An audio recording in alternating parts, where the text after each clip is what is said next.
বিয়ের পর যখন আমি আমার স্বামীকে দেখেছি তখন সে ছিল নপুংসক। বিষয়টি জানার সাথে সাথে আমার অবস্থা আরও খারাপ হয়ে যায়। কোনো মেয়ে চাইবে তার স্বামী নপুংসক হোক, কিন্তু আমি আমার স্বামীকে মেনে নিয়েছিলাম কারণ সে খুব ভালো প্রকৃতির মানুষ ছিল। একদিন আমার মাথা ঘোরা শুরু হলো যখন আমি আমার চেকআপ করিয়েছিলাম, তখন জানা যায় যে আমি গর্ভবতী। সেটা শুনে আমার পায়ের নিচে দেখে তো মাটি সরে গেল। একদিন দেখলাম আমার স্বামী তো। আমার নাম নেহা। আমাদের গ্রামের একটি পুরনো প্রথা ছিল অল্প বয়সে বিয়ে করিয়ে দেওয়া, আর ছেলেকে নয় তার সম্পদের ভিত্তিতে মেয়েকে দিয়ে দেওয়া। সম্ভবত আমি এই ঐতিহ্যের শিকার ছিলাম, কেননা আমার জন্ম একই গ্রামে। 3 ভাইদের মধ্যে আমি ছিলাম ছোট বোন। আমি যখন 16 বছর বয়সী হলাম তখন এই বাড়িতে আমার আর বেশি সময় নেই, এটাই ছিল স্বাভাবিক। আমার পরিবার আমার জন্য সম্বন্ধ খুঁজতে শুরু করে। এমন একটি সম্বন্ধ তখন পাওয়া গেল যেখানে ছেলেটির বয়স ছিল আমার দ্বিগুণ। তার বেশি জমি থাকায় সবাই ভেবেছিল যে সে আমার জন্য উপযুক্ত। আমি যখন এটা জানতে পারলাম তখন হয়তো আমার চেয়ে বেশি দুঃখী আর কেউ ছিল না, কারণ এমন সম্পর্ক নিয়ে কে খুশি হতে পারে? এটা শুধু আমার সাথে নয়, গ্রামের সব মেয়েদের সাথে হতো। কিন্তু ভাগ্য আপনার সহায় ছিল এবং সেই সম্পর্কটা হওয়ার আগেই ভেঙে যায়, কারণ সে অনেক টাকা দাবি করেছিল। কিন্তু আমার বাবা মায়ের সামর্থ্য ছিল না, যার কারণে এই সম্বন্ধটা হতে পারেনি। যাই হোক, এটা ভালোই হলো, আর আমিও খুব খুশি হলাম। এভাবেই দিন কেটে যাচ্ছিল। এখন আমার জন্য আরেকটি সম্বন্ধ এসেছে। পরিবারের সদস্যরা জানাল ছেলেটি আমাদের নেহার সমবয়সী এবং একটি ভালো কোম্পানিতে চাকরি করে। আমি অবাক হলাম, এটা আমার সৌভাগ্য নাকি জাদু হলো? কারণ আজ পর্যন্ত পুরো গ্রামে এমন কাউকে দেখিনি যে এখানকার মেয়ে তার সমবয়সী সঙ্গী পেয়েছি। প্রতিটি নির্ভর প্রায়শই তার বয়সের দ্বিগুণ ছিল। যাই হোক, আমি খুশি ছিলাম যে আমাকে এসবের শিকার হতে হয়নি। আমার সম্পর্ক চূড়ান্ত হলো এবং আমার ভাবি বরের নাম ছিল দীনেশ। পরিবারের লোকজন জানায় দীনেশ যৌতুক নিতে অস্বীকার করেছিল। বোধহয় এই প্রথম দেখছিলাম যে কারো মনে এমন চিন্তা আছে। এখন আমার খুশির সীমা ছিল না। এখন মনে হলো এই গ্রামের সব খারাপ প্রথা থেকে আমি মুক্তি পাব, কারণ যে ছেলে যৌতুক প্রত্যাখ্যান করছে তার চিন্তা কতটা ভালো হতে পারে। এখন আমি দীনেশকে নিয়ে আমার জীবনের স্বপ্ন দেখতে লাগলাম। দিন কাটতে বেশি সময় লাগেনি এবং দীনেশ আর আমার বিয়ে হয়ে যায়। দীনেশ আমাকে তার বন্ধু বানিয়ে তার বাড়িতে নিয়ে গেল। চলে যাওয়ার সময় আমার বিন্দুমাত্র মন খারাপ হয়নি, কারণ এই গ্রামে আজ পর্যন্ত যা কিছু সম্মুখীন হয়েছি তা খুবই সাংঘাতিক ছিল। সব মেয়ে লোকেদের ছোট চিন্তার শিকার হতো, আমি কিন্তু পৃথিবীর প্রথম মেয়ে যে নিজের গ্রাম এবং পরিবার থেকে দূরে থাকতে পছন্দ করতাম। যাই হোক, আমার শ্বশুরবাড়িতে আমাকে খুব আড়ম্বরপূর্ণভাবে স্বাগত জানানো হয়েছিল। দীনেশের বাড়িতে মা ছাড়া আর কেউ ছিল না। দীনেশের বাবা শৈশবেই মারা যান। বিয়ের রাতে আমাকে একটি সাজানো ঘরে পাঠানো হলো। কিছুক্ষণ পর দীনেশ ঘরে এলো। এরপর আমি যা জানতে পারলাম তাতে তো আমার হুঁশ উড়ে গেল। আমি জানতে পারলাম যে দিনে 7 জন নপুংসক। তখন মনে হচ্ছিল যেন আমি নিয়ন্ত্রণহীন। এবার আমার চোখে জল এলো। কি ঘটেছিল? দীনেশ যদি নপুংসক ছিল তাহলে বিয়ে কেন করল? সর্বোপরি আমার জীবন নষ্ট করার তাদের উদ্দেশ্য কি ছিল? এখন চোখের সামনে ভেসে উঠছে অতীতের সব ঘটনা। দীনেশের জলুক না নেওয়ার চিন্তা এবং তার চেহারার পিছনে কি ছিল তা আমি অনুমানও করতে পারিনি। এখন বুঝলাম কেন তিনি এত সুন্দর হওয়ার ভান করত। আমার শ্বশুর বাড়িতে যে আশা আকাঙ্ক্ষা নিয়ে আমি এসেছিলাম তা শেষ হয়ে গেল। আমার মুখ পুরো যেন লাল হয়ে গেল। মনে হচ্ছিল আমি দীনেশকে ঘৃণা করছি। আমার মুখে বিষণ্ণতা স্পষ্ট দেখা যাচ্ছিল। আর স্বাভাবিকভাবেই কোনো মেয়ে নবম সব বর পেয়ে খুশি হবে। আমার শাশুড়ির উপর খুব রাগ হয়েছিল, কারণ তিনিও তো একজন মহিলা, আর একজন মহিলা হয়ে তিনি কিভাবে অন্য মহিলার ঘর ধ্বংস করতে পারেন? তার ছেলের সম্পর্কে পুরো সত্য জানা সত্ত্বেও সে তাকে বিয়ে দিয়েছে এবং আমার পরিবারকে প্রতারিত করেছে। এখন দিনের সম্পর্কের সমস্ত সত্য জানার পরে আমি কিভাবে তার সাথে থাকতে পারি? সর্বোপরি আমি কি বা আশা করতে পারি? আমি কিভাবে একজন নপুংসককে নিয়ে আমার জীবনযাপন করতে পারি? আমি জিনিসপত্র গোছাতে লাগলাম। তখন আমার চোখ পড়ল দীনেশের দিকে, যে মুখ নিচু করে সোফায় বসেছিল। তার চোখে জল ছিল এবং সে আমার দিকে এমনভাবে তাকিয়েছিল যেন সে আমার কাছ থেকে কিছু প্রত্যাশা করে। কোনো মতে দীনেশ সাহস জোগাড় করে আমাকে বলল, নেহা, এতে আমার দোষ ছিল না। তুমি যেও না। তার এই কথাগুলো যেন আমার হৃদয় ছিঁড়ে দিয়েছিল। তার এই কথা বারবার আমার কানে প্রতিধ্বনিত হচ্ছিল। আমি দীনেশকে কোনো উত্তর দিতে না পেরে নিঃশব্দে ঘর থেকে বেরিয়ে গেলাম। আমি বাড়ির বাইরের বাগানে গিয়ে কাঁদতে লাগলাম আর আমার ভাগ্যকে অভিশাপ দিতে লাগলাম যে আমার ভাগ্যে আমার কর্মের কি পরিণতি লেখা আছে দিনেশের ওই কথা আমি চাইলেও ভুলতে পারিনি। দিনেশের বাধা দেওয়া আমাকে ভেতর থেকে নাড়িয়ে দিচ্ছিল। এই রাতটি আমার জন্য সবচেয়ে খারাপ ছিল, কারণ একজন স্ত্রী তার স্বামীর সাথে যে রাত কাটাই আমি সেই রাতটি একা একা কি দিয়ে কাটিয়েছি। সারা রাত আমি কাঁদতে কাঁদতে কাটিয়ে সকাল হওয়ার আগেই ঘরে চলে এলাম। কারণ মনি আমি সন্দেহ তৈরি করতে চাইনি। ঘরে আসতে দেখলাম দিনেশ ও আমার মতো চুপ করে বসেছিল। আমি আর সহ্য করতে পারছিলাম না। মনে মনে মেনে নিলাম, এতে দিনেশের কোনো দোষ নেই। দিনেশের জায়গায় নিজেকে বসানোর সাথে সাথে আমি সব বুঝতে পারলাম। আমি দিনেশের হাত ধরে তাকে জড়িয়ে ধরলাম। দিনেশ সম্ভবত বিশ্বাসই করতে পারছিল না, কিন্তু এটাই সত্যি। এখন দিনেশের খুশির সীমা ছিল না। বোধহয় জীবনে প্রথমবারের মতো সে এত খুশি হয়েছিল। এখন আমি এটাকে আমার ভাগ্য বলে মেনে নিয়েছি এবং দিনেশকে মেনে নিয়ে আবার জীবন শুরু করেছি। পরের দিন সেই গৃহস্থালির সমস্ত আচার অনুষ্ঠান সম্পাদন করতে শুরু করে এবং পুত্রবধূ হিসেবে আমিও দায়িত্ব পালন করি। আমার শাশুড়ি বোধহয় আশ্চর্য বোধ করছিলেন। তিনি বারবার আমার দিকে তাকিয়েছিলেন। তার মনের মধ্যে কি চলছে তা আমি জানতে পেরেছিলাম। সে চিন্তায় মগ্ন ছিল যে দিনেশের সত্যতা জানার পরেও কেন আমার মধ্যে কোনো পার্থক্য হলো না এবং আমি এতদিন এই বাড়িতে থাকলাম কি করে।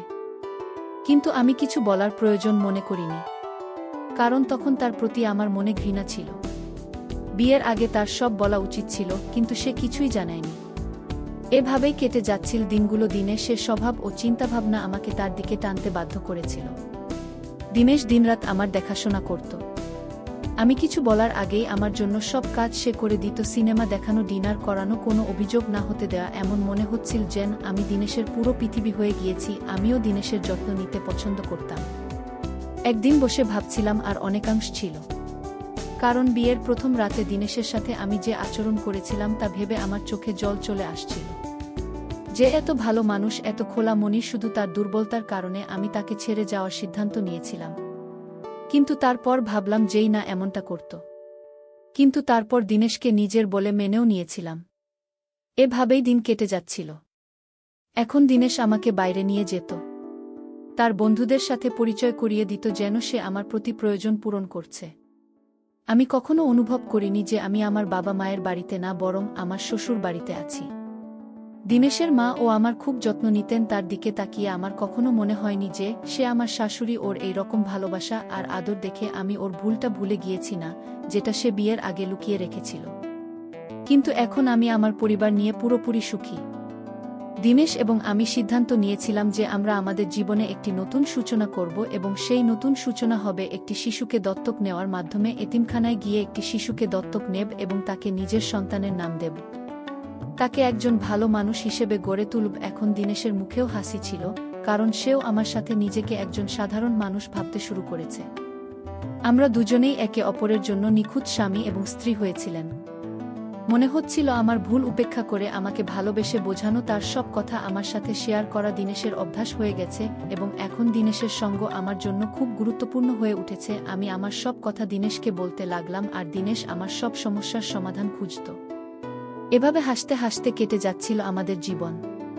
একদিন আমি রান্নাঘরে কাজ করছিলাম, এমন সময় দিনেশ বাড়িতে আসি।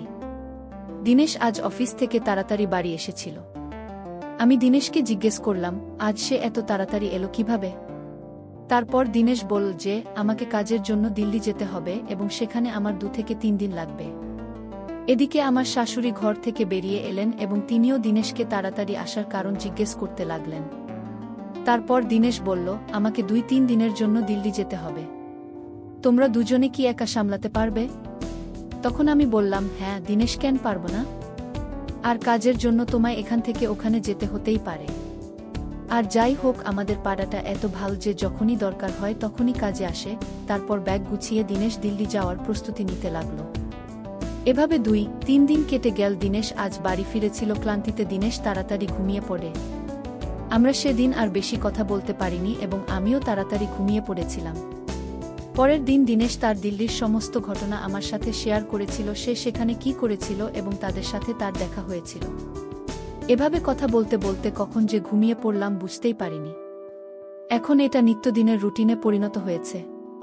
সন্ধ্যায় খাওয়ার পর আমাদের সবার দুধ খাওয়ার অভ্যাস ছিল। শাশুড়ি মাকে তার ঘরে দুধ দেওয়ার পর আমি আমার এবং দিনেশের জন্য আলাদা গ্লাসে দুধ নিয়ে আসলাম। এরপর আমরা দুজনে একসাথে দুধ খেতাম। দুধ খাওয়ার সাথে সাথেই মনে হতো আমার মাথাটা ভারী হতে শুরু করেছে। এরপর কখন ঘুমিয়ে পড়তাম জানি না। কয়েকদিন ধরে আমি এটাকে গভীরভাবে নেব। আমি ভেবেছিলাম যে ক্লান্তির কারণে আমি তাড়াতাড়ি ঘুমিয়ে পড়ি। আমি সারাদিন ঘরের কাজ করেই কাটাই এবং দিনেও ঘুমোতে পারি না, তাই আমি রাতে তাড়াতাড়ি ঘুমিয়ে পড়ি। কিন্তু মনে মনে আমার একটু অদ্ভুত লাগছিল যে বেচারা দিনে সারাদিন অফিসে কাজ করে আর রাতে সে আমার সাথে বসে কথা বলে, আর আমি তাড়াতাড়ি ঘুমাতে যাই। জানি না দিনেশের কেমন লাগে। তারপর একদিন দিনেশকে বললাম, দিনেশ কি হয়েছে জানি না, দুধ খাওয়ার সাথে সাথে আমার ঘুম আসতে শুরু করে। বোধহয় সারাদিনের পরিশ্রমের জন্য ক্লান্ত লাগে, কিন্তু তুমি এর জন্য ভুল বুঝো না।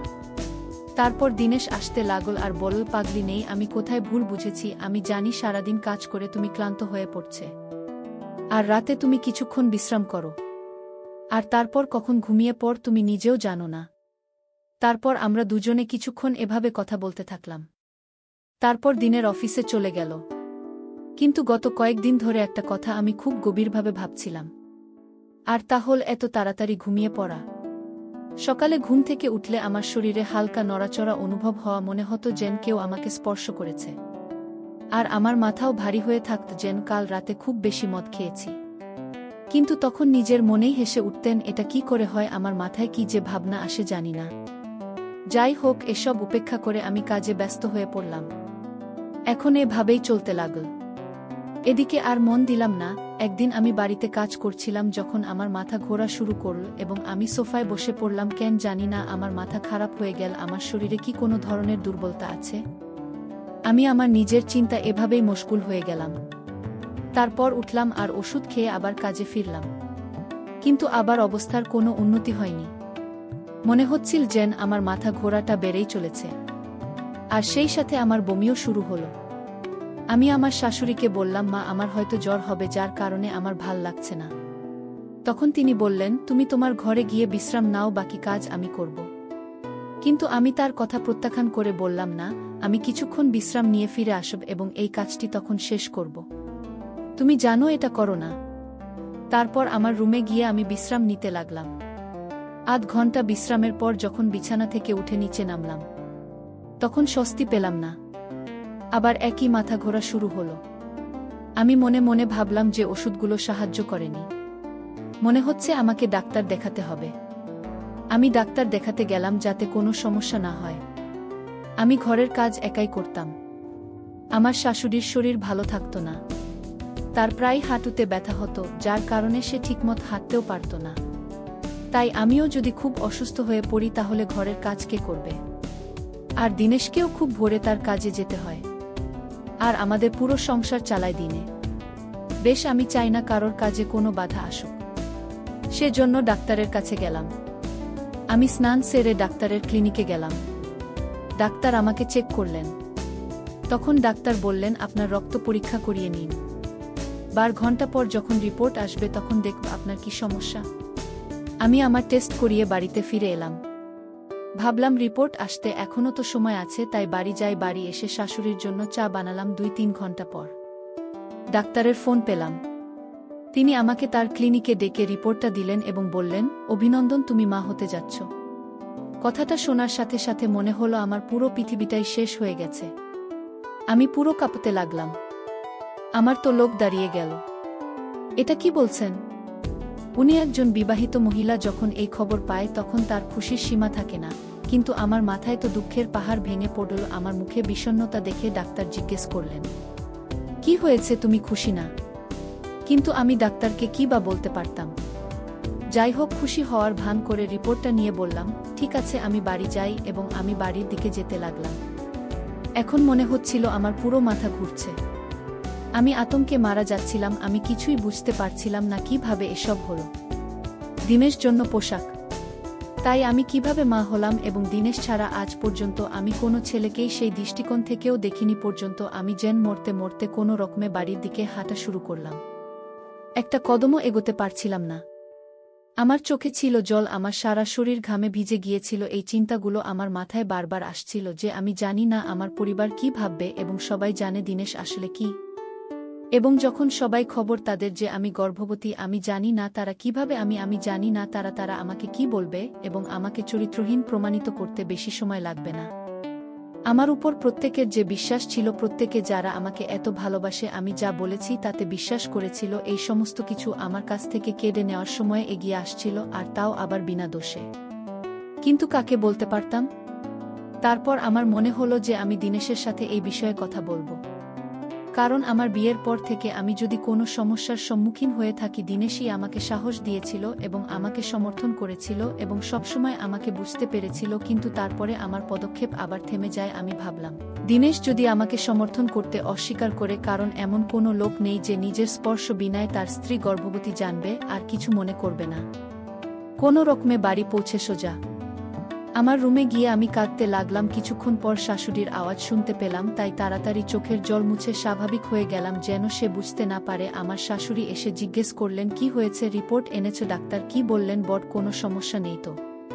তখন আমি বললাম, না মা, আমি জ্বরের কারণে একটু ক্লান্ত ছিলাম, দুর্বলতার কারণে আমার মাথা ঘোরা শুরু হয়েছে, অন্য কোনো সমস্যা নেই, সব ঠিক আছে।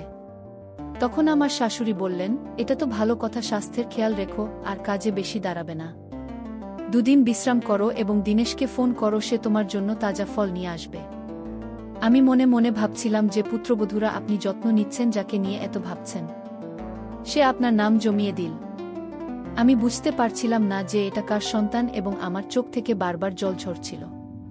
কিন্তু আমার নিজের উপর আস্থা ছিল যে আমি আজ পর্যন্ত এমন কিছুই করিনি।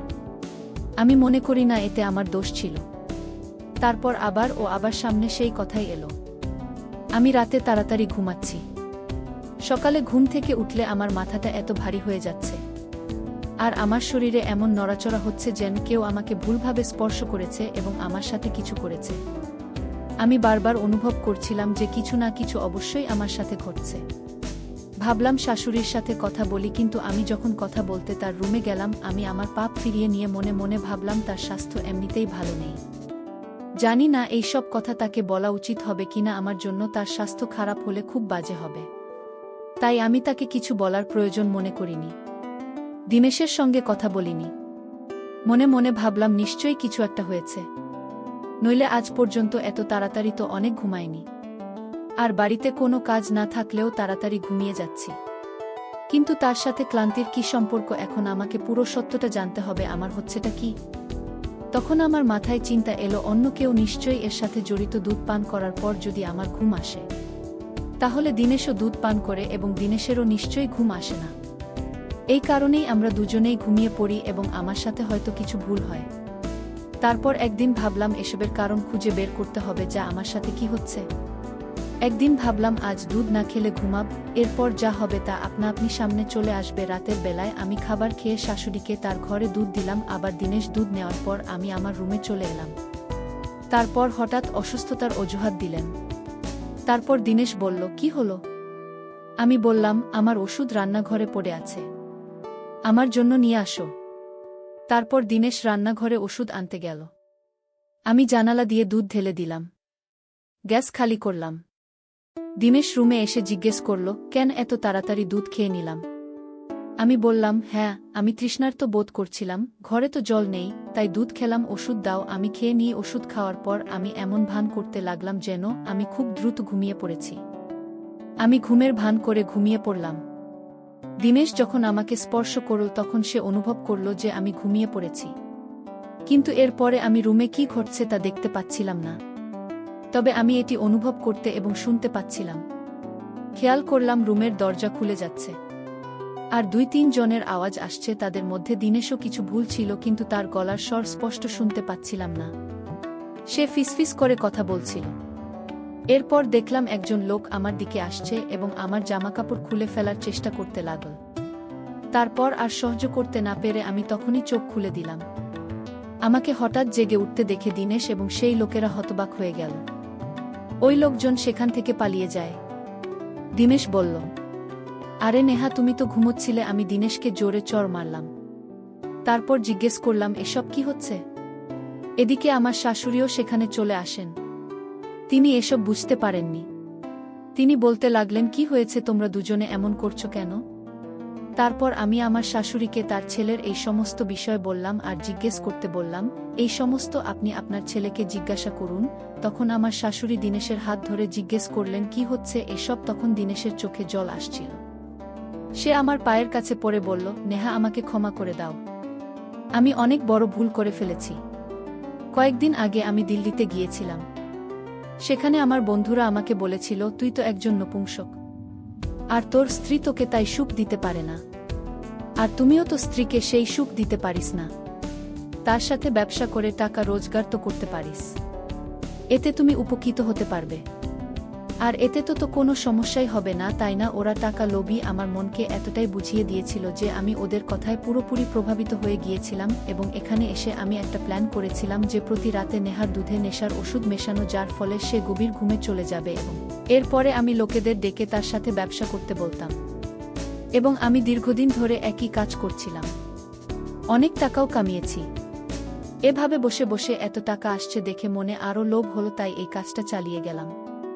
তারপর দিনেশ বলতে শুরু করল যে আগে আমি একদম ঠিক ছিলাম, কিন্তু দিল্লি যাওয়ার পর থেকে বন্ধুদের আলোচনায় এসে নিজের চিন্তা চেতনার অস্তিত্ব হারিয়ে ফেলেছি। এরপর আমি আমার শাশুড়িকে বললাম যে সেদিন আমি যখন মাথা ঘোরার কারণে চেক আপ করতে গিয়েছিলাম তখন সেখান থেকে বেরিয়ে এসেছিল যে আমি গর্ভবতী। তখন থেকেই আমার সন্দেহ হয়েছিল যে আমার সাথে নিশ্চয়ই কিছু ঘটছে, কারণ দিনেশ তো একজন উৎসব এবং তাই কেউ আমাকে স্পর্শ করেনি। তাহলে আমি কিভাবে গর্ভবতী হলাম? তাই সবকিছু জানার জন্য আজ দুধ না খেয়ে ঘুমানোর পরিকল্পনা করলাম। আর পুরো সত্যটা আবার সামনে চলে এল। তখন আমার শাশুড়িও দিনেশকে একটা থাপ্পড় মারলেন আর বললেন, আমি তোমাকে নেহার সাথে বিয়ে দিয়েছি যাতে তুমি তোমার জীবনে একা না থাকো, তুমিও একজন জীবনসঙ্গী পাও, এবং তুমি একটি সন্তানকে দত্তক নিয়ে সুখী জীবন কাটাও।